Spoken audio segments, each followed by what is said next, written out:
بسم اللہ الرحمن الرحیم۔ السلام علیکم دوستو، اس ویڈیو میں ہم آپ کو یہ بتائیں گے کہ دنیا میں سب سے پہلا ڈیم کب بنایا گیا اور اس ڈیم کو کہاں بنایا گیا، اور دوستو آپ کو یہ بھی بتائیں گے کہ ڈیم بنائے کیوں جاتے ہیں۔ اس کے علاوہ اس ویڈیو میں ہم آپ کو یہ بھی بتائیں گے کہ پاکستان میں موجود منگلا ڈیم کی کیا اہمیت ہے اور اس کی پانی ذخیرہ کرنے اور بجلی پیدا کرنے کی کتنی صلاحیت ہے۔ اس سے پہلے اگر آپ کالا باغ ڈیم کے بارے میں معلومات حاصل کرنا چاہتے ہیں تو اس ویڈیو کی ڈسکرپشن میں ہم نے کالا باغ ڈیم پر اپنی بنائی گئی ویڈیو کا لنک دیا ہے، جس میں آپ کو یہ معلوم ہوگا کہ آخر کالا باغ ڈیم کو اب تک کیوں نہیں بنایا جا سکا اور اس کے کیا کیا فوائد ہوں گے اور اس پر کیا کیا اعتراضات ہیں۔ دوستو ویڈیو کا باقاعدہ آغاز کرتے ہیں اور آپ کو منگلا ڈیم کے بارے میں بتاتے ہیں۔ منگلا ڈیم کے بارے میں بتانے سے پہلے آپ کو یہ بتا دیں کہ ڈیم بنائے کیوں جاتے ہیں۔ بنیادی طور پر ڈیم بجلی بنانے اور پانی کو ذخیرہ کرنے کے لیے بنائے جاتے ہیں۔ یہ بتایا جاتا ہے کہ دنیا کا پہلا ڈیم 3000 قبل مسیح میں اردن میں تعمیر کیا گیا۔ ایک محتاط اندازے کے مطابق اس وقت دنیا میں 8 لاکھ سے زائد ڈیم موجود ہیں، جو کل زرعی رقبے کا 20% سیراب کرتے ہیں اور کل ضرورت کی 16% بجلی بھی مہیا کرتے ہیں۔ ہمارے ہمسایہ دوست ملک چین میں 80,000 سے زیادہ ڈیم موجود ہیں، جبکہ پاکستان میں کل چھوٹے بڑے 71 ڈیم ہیں۔ پاکستان کے پاس جو 3 بڑے آبی ذخائر موجود ہیں، ان میں منگلا اور تربیلا ڈیم دنیا کے 20 بڑے ڈیموں میں شمار کیے جاتے ہیں۔ پاکستان اگر 5 بڑے ڈیم تعمیر کر لے تو 70 ملین ایکڑ رقبے کو آسانی سے زیر کاشت لایا جا سکتا ہے۔ اس طرح ان 5 بڑے ڈیموں سے 22,000 میگا واٹ بجلی بھی پیدا کی جا سکتی ہے۔ ان اعداد و شمار سے پتہ چلتا ہے کہ بڑے ڈیم بنانا پاکستان کے لیے کتنے ضروری ہیں۔ ستمبر 1960 میں ورلڈ بینک کے تعاون سے پاکستان اور بھارت نے سندھ طاس معاہدہ کیا، جسے انڈس واٹر ٹریٹی بھی کہا جاتا ہے۔ اس معاہدے کی روح سے 3 مشرقی دریا بھارت کے حوالے کر دیے گئے اور 3 مغربی دریا، دریائے چناب، دریائے جہلم اور دریائے سندھ پاکستان کے حوالے کر دیے گئے، یعنی جہلم، سندھ اور چناب کا پانی پاکستان زیر استعمال لا سکتا ہے۔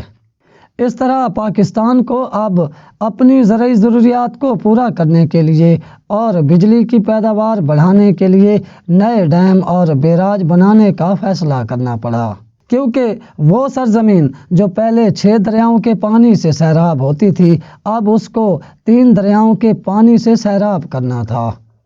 اس کے لیے ضروری تھا کہ ایک نیا نہری نیٹ ورک قائم کیا جائے جو جہلم، سندھ اور چناب کے پانی کو باقی 3 دریا جو بھارت کے حوالے کر دیے گئے تھے ان کے زیر کاشت رقبہ تک پہنچا سکے۔ اس کے لیے پاکستان نے رابطہ نہریں، نئے ڈیم اور نئے بیراجز قائم کیے۔ ایوب خان کی حکومت نے ڈیموں کی ضرورت کو محسوس کرتے ہوئے ایک فیزیبلٹی رپورٹ بنانے کا حکم دیا، جو 6 ماہ میں ہی تیار کر دی گئی۔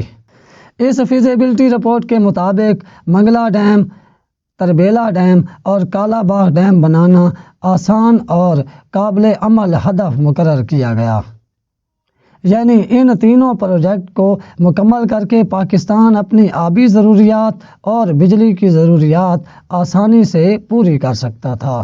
ایوب خان کی حکومت نے اس وقت آسان پروجیکٹ کو لیتے ہوئے منگلا ڈیم بنانے کا فیصلہ کیا۔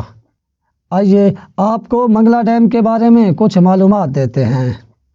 1961 میں منگلا ڈیم کی تعمیر کا آغاز کیا گیا اور دریائے جہلم پر اس کو تعمیر کرنے کے لیے ورلڈ بینک نے سرمایہ فراہم کرنے کا وعدہ کیا۔ منگلا ڈیم کی اونچائی 147 میٹر یا 482 فٹ ہے اور اس کی لمبائی 4140 میٹر یا 10,302 فٹ ہے۔ اس پر تعمیر کی لاگت 1587 ملین روپے یعنی 1.473 بلین ڈالرز آئی۔ اس کی تعمیر کا عرصہ 7 سال تھا۔ 1967 میں اسے استعمال کے لیے کھول دیا گیا۔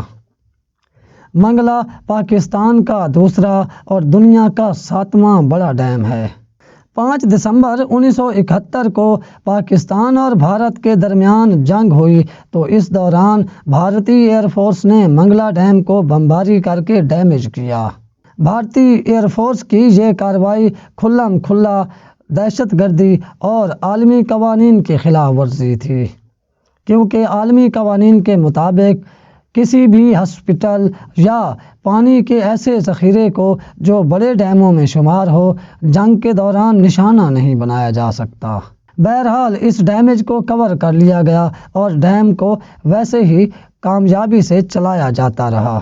2004 میں منگلا ڈیم کی اونچائی 30 فٹ بڑھانے کا آغاز ہوا جو 2009 میں مکمل ہوا۔ اس پر لاگت 101.384 ملین روپے آئی۔ اس بلندی کی وجہ سے منگلا پاور ہاؤس ہر سال 12% اضافی بجلی پیدا کرنے کے قابل ہو گیا۔